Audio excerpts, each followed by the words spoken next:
Hello everyone, welcome to my channel. আজকের আমাদের গল্প রবীন্দ্রনাথ ঠাকুরের লেখা এক রাত্রি।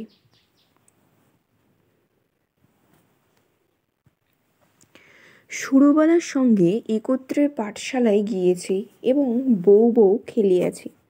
তাহাদের বাড়িতে গেলে সুরবালার মা আমাকে বড় যত্ন করিতেন এবং আমাদের দুজনকে একত্র করিয়া আপনা আপনি বলা বলি করিতেন। আহা, দুটিতে বেশ মানায়। ছোট ছিলাম, কিন্তু কথাটার অর্থ একরকম বুঝিতে পারিতাম। সুরবালার প্রতি যে সর্বসাধারণের অপেক্ষা আমার কিছু বিশেষ দাবি ছিল, সে ধারণা আমার মনে বদ্ধমূল হইয়া গিয়াছিল। সেই অধিকার মদে মত্ত হইয়া তাহার প্রতি আমি যে শাসন এবং উপদ্রব না করিতাম তাহা নয়। সেও সহিষ্ণুভাবে আমার সকল ফরমাস খাটিত এবং শাস্তি বহন করিত। পাড়ায় তাহার রূপের প্রশংসা ছিল, কিন্তু বর্বর বালকের চক্ষে সে সৌন্দর্যের কোনো গৌরব ছিল না। আমি কেবল জানিতাম সুরবালা আমারই প্রভুত্ব স্বীকার করিবার জন্য পিতৃগৃহে জন্মগ্রহণ করিয়াছে। সেই জন্য সে আমার বিশেষ রূপ অবহেলার পাতর। আমার পিতা চৌধুরী জমিদারের নায়েব ছিলেন। তার ইচ্ছা ছিল আমার হাতটা পাকিলেই আমাকে জমিদারি সেরেস্তার কাজ শিখাইয়া একটা কোথাও গোমেস্তাগিরিতে প্রবৃত্ত করিয়া দিবেন। কিন্তু আমি মনে মনে তাহাতে নারাজ ছিলাম। আমাদের পাড়ার নীলরতন যেমন করিয়া কলিকাতায় পালাইয়া লেখাপড়া শিখিয়া কালেক্টর সাহেবের নজির হইয়াছে, আমারও জীবনের লক্ষ্য সেইরূপ অতুচ্ছ ছিল। কালেক্টর নজির না হইতে পারি তো জজ আদালতের হেড ক্লার্ক হইব, ইহা আমি মনে মনে নিশ্চয় স্থির করিয়া রাখিয়াছিলাম। সর্বদাই দেখিতাম আমার বাপ উক্ত আদালতজীবী দিগকে অত্যন্ত সম্মান করিতেন। নানা উপলক্ষে মাছটা, তরকারিটা, টাকাটা, শিকেটা লইয়া যে তাহাদের পূজার্চনা করিতে হইত, তাও শিশুকাল হইতে আমার জানা ছিল। এই জন্য আদালতের ছোট কর্মচারী, এমনকি পেয়াদাগুলাকে পর্যন্ত হৃদয়ের মধ্যে খুব একটা সম্ভ্রের আসন দিয়েছিলাম। ইহারা আমাদের বাংলাদেশের পূজ্য দেবতা। ৩৩ কোটির ছোট ছোট নতুন সংস্করণ। বৈশ্বিক সিদ্ধিলাভ সম্বন্ধে স্বয়ং সিদ্ধিদাতা গণেশ অপেক্ষা ইহাদের প্রতি লোকের আন্তরিক নির্ভর ঢের বেশি। সুতরাং পূর্বে গণেশের যাহা কিছু পাওনা ছিল, আজকাল ইহারাই তাহা সমস্ত পাইয়া থাকেন। আমিও নীলরতনের দৃষ্টান্তে উৎসাহিত হইয়া একসময় বিশেষ সুবিধাযোগে কলিকাতায় পালাইয়া গেলাম। প্রথমে গ্রামের একটি আলাপি লোকের বাসায় ছিলাম। তাহার পরে বাপের কাছ হইতে কিছু কিছু অধ্যয়নের সাহায্যে পাইতে লাগিলাম। লেখাপড়া যথানিয়মে চলিতে লাগিল। ইহার ওপরে আবার সভা সমিতিতেও যোগ দিতাম। দেশের জন্য হঠাৎ প্রাণ বিসর্জন করা যে আবশ্যক, এই সম্বন্ধে আমার কোনো সন্দেহ ছিল না। কিন্তু কি করিয়া উক্ত দুঃসাধ্য কাজ করা যাইতে পারে আমি তা জানিতাম না, এবং কেহ দৃষ্টান্ত দেখাইতও না। কিন্তু তাহা বলিয়া উৎসাহের কোনো ত্রুটি ছিল না। আমরা পাড়া গেয়ে ছেলে, কলিকাতার ইচড়ে পাকা ছেলের মতো সকল জিনিসকেই পরিহাস করিতে শিখি নাই। সুতরাং আমাদের নিষ্ঠা অত্যন্ত দৃঢ় ছিল। আমাদের সভায় কর্তৃপ্রিয়ের বক্তৃতা দিতেন, আর আমরা চাঁদার খাতা লইয়া না খাইয়া দুপুর রৌদ্রে টোটো করিয়া বাড়ি বাড়ি ভিক্ষা করিয়া বেড়াইতাম। রাস্তার ধারে দাঁড়াইয়া বিজ্ঞাপন বিলি করিতাম। সভাস্থলে গিয়া বেঞ্চি চৌকি সাজাইতাম। দলপতির নামে কেহ একটা কথা বলিলে কোমর বাঁধিয়া মারামারি করিতে উদ্যত হইতাম। শহরের ছেলেরা এইসব লক্ষণ দেখিয়া আমাদিগকে বাঙাল বলিত। নজির সেরেস্তাদার হইতে আসিয়াছিলাম, কিন্তু মার্চেনি গাড়িবল্ডি হইবার আয়োজন করিতে লাগিলাম। এমন সময় আমার পিতা এবং সুরবালার পিতা একমত হইয়া সুরবালার সহিত আমার বিবাহের জন্য উদ্যোগী হইলেন। আমি 15 বৎসর বয়সের সময় কলকাতা পালাইয়া আসি। তখন সুরবালার বয়স 8, এখন আমি 18। পিতার মতে আমার বিবাহের বয়স ক্রমে উত্তীর্ণ হইয়া যাইতেছে, কিন্তু এদিকে আমি মনে মনে প্রতিজ্ঞা করিয়াছি আজীবন বিবাহ না করিয়া স্বদেশের জন্য মরিব। বাপকে বলিলাম বিদ্যাভ্যাস সম্পূর্ণ সমাধা না করিয়া বিবাহ করিব না। 2-4 মাসের মধ্যে খবর পাইলাম উকিল রামলোচন বাবুর সহিত সুরবালার বিবাহ হইয়া গিয়েছে। পতিত ভারতের চাঁদা আদায় কার্যে ব্যস্ত ছিলাম। এই সংবাদ অত্যন্ত তুচ্ছ বোধ হইল। এন্ট্রেন্স পাস করিয়াছি, ফার্স্ট আর্টস দিব। এমন সময় পিতার মৃত্যু হইল। সংসারে কেবল আমি একা নই, মাতা এবং 2টি ভগিনী আছেন। সুতরাং কলেজ ছাড়িয়া কাজের সন্ধানে ফিরিতে হইল।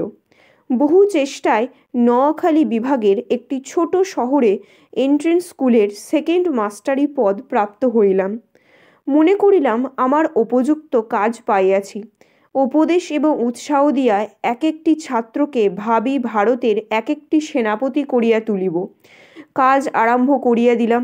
দেখিলাম ভাবি ভারতবর্ষ অপেক্ষা আসন্ন এক্সামিনের তাড়া ঢের বেশি। ছাত্রদিগকে গ্রামার অ্যালজেব্রার বহির্ভূত কোনো কথা বলিলে হেডমাস্টার রাগ করে। মাস 2-এর মধ্যে আমারও উৎসাহ নিস্তেজ হইয়া আসিল। আমাদের মতো প্রতিভাহীন লোকের ঘরে বসিয়া নানারূপ কল্পনা করে অবশেষে কার্যক্ষেত্রে নামিয়া ঘাড়ে নাঙল বহিয়া পশ্চাৎ হইতে লেজ মলা খাইয়া নত শিরে সহিষ্ণুভাবে প্রাত্যহিক মাটি ভাঙার কাজ করিয়া সন্ধ্যাবেলায় 1 পেট জাবনা খাইতে পাইলেই সন্তুষ্ট থাকে। লম্পে ঝম্পে আর উৎসাহ থাকে না। অগ্নিদাহের আশঙ্কায় একজন করিয়া মাস্টার স্কুলের ঘরেতেই বাস করিত। আমি একা মানুষ, আর আমার ওপরেই সেই ভার পড়িয়াছিল। স্কুলের বড় আটচালার সংলগ্ন একটি চালায় আমি বাস করিতাম। স্কুল ঘরটি লোকালয় হইতে কিছু দূরে একটি বড় পুষ্করিণীর ধারে। চারিদিকে সুপারি, নারকেল এবং মাদারের গাছ, এবং স্কুল গৃহের প্রায় গায়েই 2টা প্রকাণ্ড বৃদ্ধ নিম গাছ গায়ে গায়ে সংলগ্ন হইয়া ছায়া দান করিতেছে। একটা কথা এতদিন উল্লেখ করি নাই এবং এতদিন উল্লেখযোগ্য বলিয়া মনে হয় নাই। এখনকার সরকারি উকিল রামলোচন রায়ের বাসা আমাদের স্কুল ঘরের অনতি দূরে, এবং তাহার সঙ্গেই তাহার স্ত্রী আমার বাল্যসখী সুরবালা ছিল, তাহা আমার জানা ছিল। রামলোচন বাবুর সঙ্গে আমার আলাপ হইল।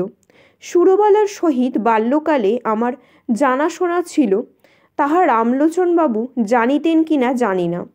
আমিও নতুন পরিচয়ে সে সম্বন্ধে কোনো কথা বলা সঙ্গত বোধ করিলাম না, এবং সুরবালা যে কোনো কালে আমার জীবনের সঙ্গে কোনোরূপ জড়িত ছিল সে কথা আমার ভালো করিয়া মনে উদয় হইল না। একদিন ছুটির দিনে রামলোচন বাবুর বাসায় তাহার সহিত সাক্ষাৎ করিতে গিয়াছি।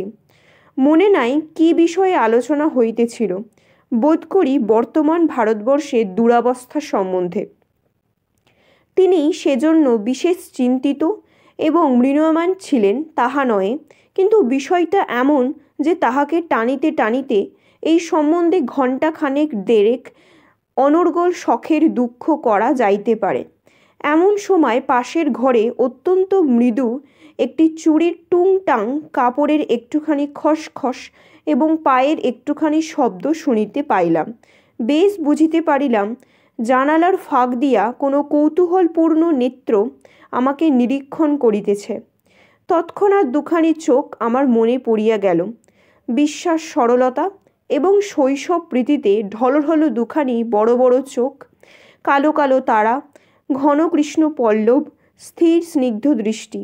সহসা হৃৎপিণ্ডকে কে যেন একটি কঠিন মুষ্টির দ্বারা চাপিয়া ধরিল এবং বেদনায় ভিতরটা টনটন করিয়া উঠিল। বাসায় ফিরিয়া আসিলাম, কিন্তু সেই ব্যথা লাগিয়া রহিল। লিখি, পড়ি, যাহা করি কিছুতেই মনের ভার দূর হয় না। মনটা সহসা একটা বৃহৎ বোঝার মতো হইয়া বুকের শিরা ধরিয়া দুলিতে লাগিল। সন্ধ্যাবেলায় একটু স্থির হইয়া ভাবিতে লাগিলাম, এমনটা হইল কেন? মনের মধ্য হইতে উত্তর আসিল, তোমার সে সুরবালা কোথায় গেল? আমি প্রত্যুত্তরে বলিলাম, আমি তো তাহাকে ইচ্ছা করিয়া ছাড়িয়া দিয়াছি। সে কি চিরকাল আমার জন্য বসিয়া থাকিবে? মনের ভিতরে কে বলিল, তখন যাহাকে ইচ্ছা করিলে পাইতে পারিতে, এখন মাথা খুঁড়িয়া মরিলেও তাহাকে একবার চক্ষে দেখিবার অধিকারটুকুও পাইবে না। সেই শৈশবের সুরবালা তোমার যতই কাছেই থাকুক, তাহার চুরির শব্দ শুনিতে পাও, তাহার মাথা ঘষার গন্ধ অনুভব করো, কিন্তু মাঝখানে বরাবর একখানি করিয়া দেয়াল থাকিবে। আমি বলিলাম, তা থাক না, সুরবালা আমার কে? উত্তর শুনিলাম, সুরবালা আজ তোমার কেউই নয়, কিন্তু সুরবালা তোমার কি না হইতে পারিত। সে কথা সত্য, সুরবালা আমার কি না হইতে পারিত। আমার সবচেয়ে অন্তরঙ্গ, আমার সবচেয়ে নিকটবর্তী, আমার জীবনের সমস্ত দুঃখ সুখ ভাগিনী হইতে পারিত। সে আজ এত দূরে, এত পর, আজ তাহাকে দেখা নিষেধ, তাহার সঙ্গে কথা কওয়া দোষ, তাহার বিষয়ে চিন্তা করা পাপ। আর একটা রামলোচন, কোথাও কিছু নাই, হঠাৎ আসিয়া উপস্থিত, কেবল গোটা দুয়েক মুখস্থ মন্ত্র পড়িয়া সুরবালাকে পৃথিবীর আর সকলের নিকট হইতে এক মুহূর্তে ছোঁ মারিয়া লইয়া গেল। আমি মানব সমাজে নূতন নীতি প্রচার করিতে বসি নাই, সমাজ ভাঙিতে আসি নাই, বন্ধন ছিঁড়িতে চাই না। আমি আমার মনের প্রকৃত ভাবটা ব্যক্ত করিতেছি মাত্র। আপন মনে যে সকল ভাব উদয় হয়, তাহার কি সব বিবেচনা সঙ্গত? রামলোচনের গৃহভিত্তির আড়ালে যে সুরবালা বিরাজ করিতেছে, সে যে রামলোচনের অপেক্ষাও বেশি করিয়া আমার, একথা আমি কিছুতেই মন হইতে তাড়াইতে পারিতেছিলাম না। এইরূপ চিন্তা নিতান্ত অসঙ্গত এবং অন্যায়, তাহা স্বীকার করি, কিন্তু অস্বাভাবিক নহে। এখন হইতে আর কোনো কাজে মনোসংযোগ করিতে পারি না। দুপুরবেলায় ক্লাসে যখন ছাত্ররা গুনগুন করিতে থাকিত, বাহিরের সমস্ত ঝাঁঝা করিত, ঈষৎ উত্তপ্ত বাতাসে নিম গাছের পুষ্পমঞ্জুরির সুগন্ধ বহন করিয়া আনিত, তখন ইচ্ছা করিত, কি ইচ্ছা করিত জানি না, এ পর্যন্ত বলিতে পারি, ভারতবর্ষের এই সমস্ত ভাবী আশ্বাসপদ দিগের ব্যাকরণের ভ্রম সংশোধন করিয়া জীবনাপন্ন করিতে ইচ্ছা করিত না। স্কুলের ছুটি হইয়া গেলে আমার বৃহৎ ঘরে একলা থাকিতে মন টিকিত না, অথচ কোনো ভদ্রলোক দেখা করিতে আসিলেও অসহ্য বোধ হইত। সন্ধ্যাবেলায় পুষ্করিণীর ধারে সুপারি নারিকেলের অর্থহীন মর্মর ধ্বনি শুনিতে শুনিতে ভাবিতাম, মনুষ্য সমাজ একটা জটিল ভ্রমের জাল। ঠিক সেই সময়ে ঠিক কাজ করিতে কাহারও মনে পড়ে না, তাহার পরে বেঠিক সময়ে বেঠিক বাসনা লইয়া অস্থির হইয়া মরে।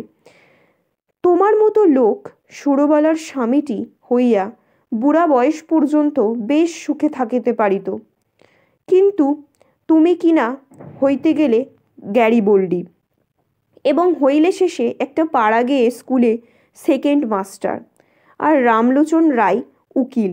তাহার বিশেষ করিয়া সুরবালারই স্বামী হইবার কোনো জরুরি আবশ্যক ছিল না। বিবাহের পূর্ব মুহূর্ত পর্যন্ত তাহার পক্ষে সুরবালাও যেমন ভবশঙ্করীয়, তেমনি সেই কিনা কিছুমাত্র না ভাবিয়া চিন্তাইয়া বিবাহ করিয়া সরকারি উকিল হইয়া দিব্য 5 টাকা রোজগার করিতেছে। যেদিন দুধে দোয়ার গন্ধ হয়, সেদিন সুরবালাকে তিরস্কার করে, যেদিন মন প্রসন্ন থাকে, সেদিন সুরবালার জন্য গহনা গড়াইতে দেয়। বেশ মোটাসোটা, চাপকান পরা, কোনো অসন্তোষ নাই। পুষ্করিণীর ধারে বসিয়া আকাশের তারার দিকে চাহিয়া কোনো দিন হাহুতাশ করিয়া সন্ধ্যা যাপন করে না। রামলোচন একটা বড় মকদ্দমায় কিছুকালের জন্য অন্যত্র গিয়াছে। আমার স্কুল ঘরে আমি যেমন একলা ছিলাম, সেদিন সুরবালার ঘরেও সুরবালা বোধ করি সেইরূপ একা ছিল। মনে আছে, সেদিন সোমবার, সকাল হইতেই আকাশ মেঘাচ্ছন্ন হইয়া আছে। বেলা 10টা হইতে টিপ টিপ করিয়া বৃষ্টি পড়িতে আরম্ভ করিল। আকাশের ভাবগতিক দেখিয়া হেডমাস্টার সকাল সকাল ছুটি দিলেন। খণ্ড খণ্ড কালো মেঘ যেন একটা মহা আয়োজনে সমস্ত দিন আকাশময় আনাগোনা করিয়া বেড়াইতে লাগিল। তাহার পরদিন বিকালের দিকে মুষলধারে বৃষ্টি এবং সঙ্গে সঙ্গে ঝড় আরম্ভ হইল। যত রাত্রি হইতে লাগিল এবং ঝড়ের বেগ বাড়িতে চলিল। প্রথম দিকে পূর্ব দিক হইতে বাতাস বহিতেছিল, ক্রমে উত্তর এবং উত্তর পূর্ব দিয়া বহিতে লাগিল। এ রাত্রে ঘুমাইবার চেষ্টা করা বৃথা। মনে পড়িল এই দুর্যোগে সুরবালা ঘরে একলা আছে। আমাদের স্কুল ঘর তাহাদের ঘরের অপেক্ষা অনেক মজবুত। কতবার মনে করিলাম তাহাকে স্কুল ঘরে ডাকিয়া আনিয়া আমি পুষ্করিণীর পাড়ের ওপর রাত্রি যাপন করিব, কিন্তু কিছুতেই মন স্থির করিয়া উঠিতে পারিলাম না।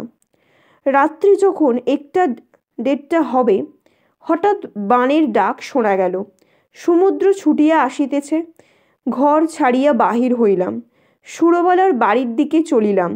পথে আমাদের পুষ্করিণীর পাড়। সে পর্যন্ত যাইতে না যাইতেই আমার হাঁটু জল হইল। পাড়ের ওপর যখন উঠাইয়া দাঁড়াইলাম তখন দ্বিতীয় আর একটা তরঙ্গ আসিয়া উপস্থিত হইল। আমাদের পুকুরের পাড়ের একটা অংশ প্রায় 10-11 হাত উচ্চ হইবে। পাড়ের ওপরে আমিও যখন উঠিলাম, বিপরীত দিক হইতে একটি লোকও উঠিল। লোকটিকে তাহা আমার সমস্ত অন্তরাত্মা, আমার মাথা হইতে পা পর্যন্ত বুঝিতে পারিল, এবং সেও আমাকে জানিতে পারিল, তাহাতে আমার সন্দেহ নাই। আর সমস্ত জলমগ্ন হইয়া গেছে। কেবল হাত 5-6 দ্বীপের মতো আমরা দুটি প্রাণী আসিয়া দাঁড়াইলাম। তখন প্রলয়কাল। তখন আকাশে তারার আলো ছিল না। পৃথিবীর সমস্ত প্রদীপ নিভিয়া গেছে। তখন একটা কথা বলিলেও ক্ষতি ছিল না, কিন্তু একটা কথা বলা গেল না। কেহ কাহাকে একটি কুশল প্রশ্নও করিল না। কেবল দুজনেই অন্ধকারের দিকে চাহিয়া রইলাম। পদতলে গাঢ় কৃষ্ণবর্ণ উন্মুক্ত মৃত্যুস্রোত গর্জন করিয়া ছুটিয়া চলিল। আজ সমস্ত বিশ্ব সংসার ছাড়িয়া সুরবালা আমার কাছে আসিয়া দাঁড়াইয়াছে। আজ আমি ছাড়া সুরবালার আর কেহ নাই। কবেকার সেই শৈশব সুরবালা কোনো এক জন্মান্তর, কোনো এক পুরাতন রহস্য সন্ধ্যার হইতে ভাসিয়া এই সূর্য চন্দ্রালোকিত লোকপূর্ণ পৃথিবীর ওপর আমারই পার্শ্বে আসিয়া সংলগ্ন হইয়াছিল। আর আজ কতদিন পরে সেই আলোকময় লোকময় পৃথিবী ছাড়িয়া এই ভয়ঙ্কর জনশূন্য প্রলয়ঙ্কারের মধ্যে সুরবালা একাকিনী আমার পার্শ্বে আসিয়া উপনীত হইয়াছে। জনস্রোতে সেই নব কলিকাকে আমার কাছে আনিয়া ফেলিয়াছে। মৃত্যুস্রোতে সেই বিকশিত পুষ্পটিকে আমারই কাছে আনিয়া ফেলিয়াছে। এখন কেবল আর একটা ঢেউ আসিলেই পৃথিবীর এই প্রান্তটুকু হইতে, বিচ্ছেদের এই বৃন্তটুকু হইতে খসিয়া আমরা দুজনে এক হইয়া যায়। সে ঢেউ না আসুক। স্বামী পুত্র গৃহ ধন জন লইয়া সুরবালা চিরদিন সুখে থাকুক। আমি এই এক রাত্রে মহাপ্রলয়ের তীরে দাঁড়াইয়া অনন্ত আনন্দের আস্বাদ পাইয়াছি। রাত্রি প্রায় শেষ হইয়া আসিল। ঝড় থামিয়া গেল, জল নামিয়া গেল। সুরবালা কোনো কথা না বলিয়া বাড়ি চলিয়া গেল। আমিও কোনো কথা না বলিয়া আমার ঘরে গেলাম। ভাবিলাম, আমি নাজিরও হই নাই, সেরেস্তাদারও হই নাই, গাড়িবল্ডিও হই নাই। আমি এক ভাঙা স্কুলের হেডমাস্টার, সেকেন্ড। আমার সমস্ত ইহজীবনে কেবল ক্ষণকালের জন্য একটি অনন্ত রাত্রির উদয় হইয়াছিল। আমার পরম আয়ুর সমস্ত দিন রাত্রির মধ্যে সেই একটিমাত্র রাত্রি আমার তুচ্ছ জীবনের একমাত্র চরম সার্থকতা। আজকের গল্প এখানেই শেষ। গল্পটি কেমন লাগলো তোমরা অবশ্যই জানিও। লাইক, শেয়ার অ্যান্ড সাবস্ক্রাইব করে দিও চ্যানেলটাকে, অ্যান্ড ফলো করো। Thank you for watching.